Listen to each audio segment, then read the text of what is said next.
ओम गंदगाय नमः, गंदगी आय नमः। आषाढ़ का प्रथम दिवस कवि कालिदास को अच्छा लगा, मुझे भी अच्छा लगता है और मेरे साथ साथ पूरी दिल्ली को अच्छा लगता है। पर मेरे अच्छे लगने और कालिदास के अच्छे लगने में उतना ही अंतर है जितना अंतर एक गरीब और अमीर की तुलना में न्याय मिलने का है। अब वो चाहे आषाढ़ के बादल हो या जून की तपती दोपहर, झोपड़ी में इतना दम कहाँ कि वो इनका मुकाबला कर ले। वैसे भी कालिदास के समय में प्रकृति हुआ करती थी, उसका अपना एक चरित्र था। ग्लोबल वार्मिंग ने प्रकृति का चरित्र ही बिगाड़ दिया है, वो अप्राकृतिक हो गई है, उस पर भरोसा नहीं किया जा सकता। जैसे ग्लोबलाइजेशन यानी भूमंडलीकरण और बाजारवाद ने आदमी को अप्राकृतिक कर दिया है। फिर भी हम भरोसा करते हैं क्योंकि हमारे पास कोई और चारा नहीं है। हम भरोसा करते हैं कि तपती जून के बाद मॉनसून आएगा और हमारे हालात सुधर जाएंगे।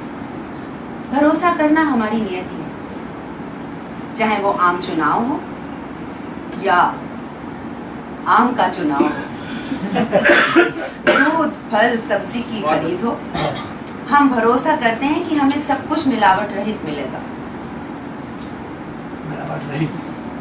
मिलावट रहित। कालिदास के समय में आषाढ़ के बादलों में कोई मिलावट नहीं थी, उन पर भरोसा किया जा सकता है। उस समय बादल मौसम विभाग की घोषणाओं की प्रतीक्षा नहीं करते थे, आ जाते थे। आजकल तो बिजली पानी की तरह बादल भी प्रतीक्षा करवाते हैं। आषाढ़ का पहला दिवस आ जाता है और समाज में नैतिक मूल्यों सा शून्य आकाश अपनी नंगई पर इतराता समस्त वंचितों को बादलों के आने का बुलावा देता रहता है। जैसे महानगरों के ट्रैफिक के कारण कहीं भी समय से पहुंचना अनिश्चित हो गया है, वो आज देखा है। ट्रैफिक मिला तो आप समय से पहले पहुंचकर दरिया बिछाते हैं और अगर मिल गया तो देर से पहुंचने के कारण पार्टी में बचा खुचा खाते हैं। वैसे ही मौसम विभाग भारतीय राजनीति सा अनिश्चित हो गया है। पता नहीं किसी ने ये सोचा कि नहीं, अथवा मेरा ही मौलिक चिंतन है कि कालिदास ने आषाढ़ के पहले दिवस की ही चर्चा क्यों की। कालिदास महान कवि होकर भी कितने खास व्यक्ति हों, परंतु आषाढ़ के पहले दिवस की चर्चा पर आम आदमी हो गए। हर आम आदमी अपने पहले की ही चर्चा करता है। अब चाहे पहली रात हो, जिसे सुहाग रात भी कहते हैं, पहला प्यार हो, पहला वेतन हो, पहला बच्चा हो, पहला भ्रष्टाचार हो, यानी दूसरे को छोड़कर जो भी पहला होता है आम आदमी उसकी चर्चा अवश्य करता है। कालिदास ने भी आम आदमी की तरह आषाढ़ के पहले दिन की चर्चा की। आप तो जानते हैं कि हर खास आदमी के अंदर आम आदमी और हर आम आदमी के अंदर खास आदमी होता है। हर पहली चीज खास होती है और दूसरी तीसरी होते ही आम हो जाती है और झुग्गी झोपड़ी में रहती। पहली रात दूसरी तीसरी आदि के बाद क्या होती है, इसे आजकल के शादीशुदा तो क्या कुंवारे भी जानते हैं, बल्कि कुंवारे बेहतर जानते हैं। आषाढ़ के पहले बादलों के बाद जो बरसता है उसके कारण नदी नाले भर जाते हैं। नगर निगम की कार्यकुशलता के कारण बदबू और गंदगी में सुअर खुलकर क्वैक क्वैक खेलते हैं और मलेरिया डेंगू आदि की भीड़ के सामने आओ चुनाव की रैलियां भी शर्मा जाती हैं। सड़कें गड्ढों में बदल जाती हैं और गड्ढे तालाबों में। अब ऐसी पवित्र वातावरण में कोई आम आदमी नहीं रहना चाहेगा तो कालिदास जैसा खास आदमी कैसे रहता। तो भक्तों, कालिदास ने इसलिए आषाढ़ के पहले दिवस का ही आह्वान किया और उनके लिए अपनी काव्य प्रतिभा का सदुपयोग किया। परंतु हुई बरसात तो बरसात ने दिल तोड़ दिया वाली बरसात में दिल्ली या मुंबई की नगर निगम की कृपा देखते तो कालिदास बादलों से कहते, जाओ बादल, हमें तो जो नहीं चाहिए वही चाहिए। अति सर्दी में गर्मी चाहिए, अति गर्मी में ठंडी चाहिए, अति सूखे में बरसात चाहिए और अति बरसात में सूखा चाहिए। हमने प्रकृति का संतुलन बिगाड़ा है, पर हम प्रकृति से संतुलन की अपेक्षा करते हैं। बहुत बढ़िया। मेरे मोहल्ले में भी एक आधुनिक कालिदास रहते हैं। कालिदास आषाढ़ के पहले दिन की प्रतीक्षा करते थे। हमारे कालिदास कवि सम्मेलन की रात की प्रतीक्षा करते। हमारे इन कालिदास में इतना कवि तेज है कि यदि प्राचीन कालीन कालिदास उन्हें देख भर ले तो कविता करना छोड़ दें। प्राचीन कालीन कालिदास हमारे कविदास की तुलना में 19 तो क्या शून्य भी नहीं ठहराते। कहाँ हमारे कालिदास को एक ही कविता को 20 मंच पर सुनाकर एक एक रात में हजारों मिलते। वह प्राचीन कालीन ने इतना लिखकर कितना भी नहीं पाया होगा। हमारे कवि का नाम है कवि घूमर। वो हमारे कवि घूमर रात भर एक पार्टी में व्यस्त थे। पार्टी इन्होंने अपनी आने वाली रातों को कवि सम्मेलनों से सुहागन बनाने के लिए निज घर में कवि जुगाड़ ढूंढ को दी थी। पार्टी वही अच्छी होती है जिसमें दारू भी हो और दारू अच्छी भी हो। अच्छी दारू पी हो तो नींद भी अच्छी ही आती है। ऐसी ही अच्छी नींद लेने के बाद कवि घूमर ने अपनी बालकनी का दरवाजा अपने वातानुकूलित कमरे से बाहर बालकनी में निकलकर जैसे ही सुबह की अंगड़ाई ली, बिना किसी निमंत्रण के आषाढ़ की शायद पहली बूंद ने उनका चुम्बन ले लिया। अब चाहे हास्य व्यंग का कवि हो या फिर गीतकार अथवा गजलकार, मन में सबके मयूर होता ही है जो बिना लिफाफे के भी नाचता है। मन मयूर ने नाचने के लिए आकाश की ओर देखा तो पाया कि नाचने के लिए पर्याप्त बादल है। कवि घूमर के मन मयूर ने अपने सभी पंख खोल लेने की प्रक्रिया आरंभ की ही थी कि उनकी नजर सामने पड़ी।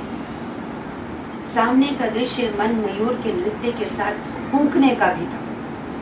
मोर ने अपनी मोरनी को आवाज दी। मोरनी उस समय अभी तक काम वाली बाई के ना आने के कारण रात की पार्टी के बर्तनों से भरे सिंक को देख रही थी। कोई भी गिलास साफ ना मिलने के कारण ओक से ही पानी पी रही थी। मोर की पुकार सुनकर मोरनी को लगा कि मोर को अवश्य ही कोई कविता सूझी होगी। मोरनी जानबूझकर देरी करती रहती थी। मोर ने पुनः पुकारा, अरे देखो तो सही, बाहर आकर कितना अच्छा मौसम है और रात ही रात में जो चमत्कार हुआ है उसे तो देखो। मोरनी तो विवाह होने के बाद से अकेलेपन से युक्त रात के उसी चमत्कार को जानती है जब मोर के लिए केवल कवि सम्मेलन की रात ही महत्वपूर्ण होती और दूसरी रात है। इससे पहले कि मोर जी झुंझला के तीसरी पुकार लगाएं, मोरनी ने अपना गाउन संभाला, बालकनी की ओर प्रस्थान किया।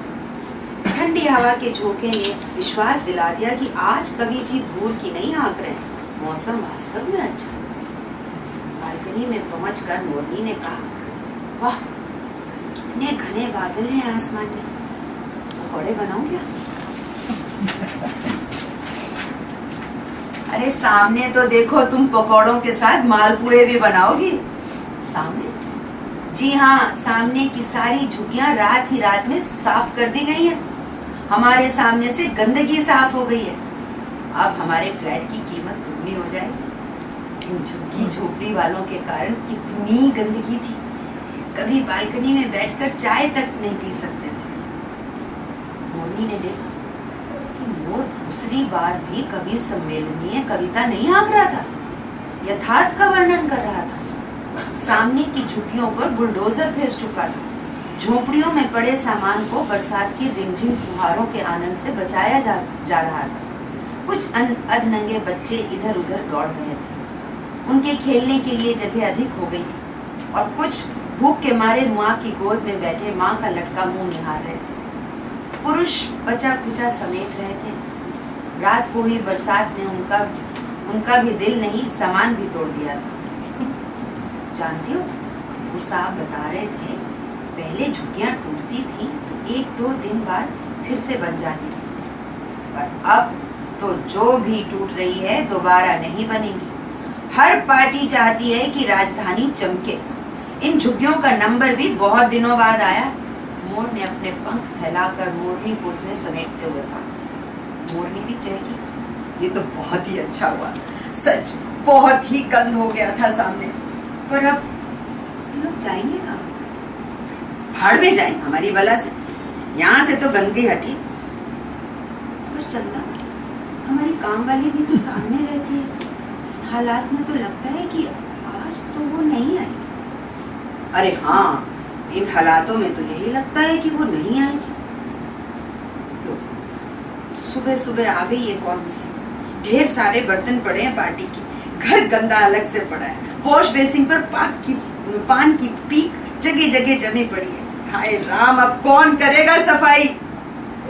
किसी को भी बुला लो, 150 फालतू दे देना।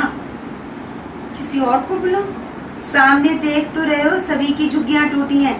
मुझे तो पल भर के लिए आराम नहीं है। खुद तो रात को पार्टी के मजे लेते रहे, खूब शराबे पीते रहे, और सुबह के लिए मुसीबत मेरे लिए छोड़ दी।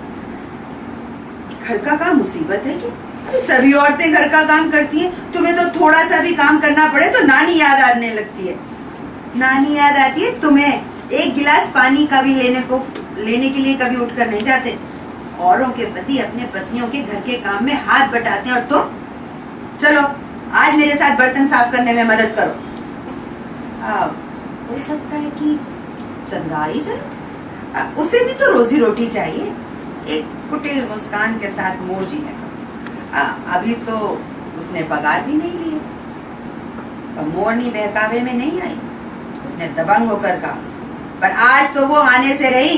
बर्तन थोड़ी देर और पड़े रहे तो बदबू मारने लगेंगे। बहाने मत मारो और बर्तन साफ करने चलो, बर्तन साफ करने में मदद करो। तुम एक अंतरराष्ट्रीय ख्याति प्राप्त कवि से झूठे बर्तन साफ करने की कह रही? अरे होश में तो हो। मैं होश में ही हूँ, और कवि जी ये झूठे बर्तन आप ही की शराब पीकर बेहोशी का नतीजा है। मैं आज अकेले इन्हें हाथ लगाने से रही तो पड़े रहने दो न ऐसे। मोर मोरनी अब गली के कुत्तों की तरह एक दूसरे पर भौंक रहे थे। रात की गंदगी घर में चारों ओर तो बिखरी ही हुई थी, सुबह की गंदगी और बिखरने लगी।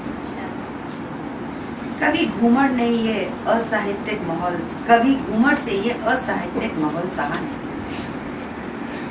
और उसने मूड ठीक करने के लिए 90 नंबर का पान खाने के इरादे से महा निष्भ्रमीकरण कर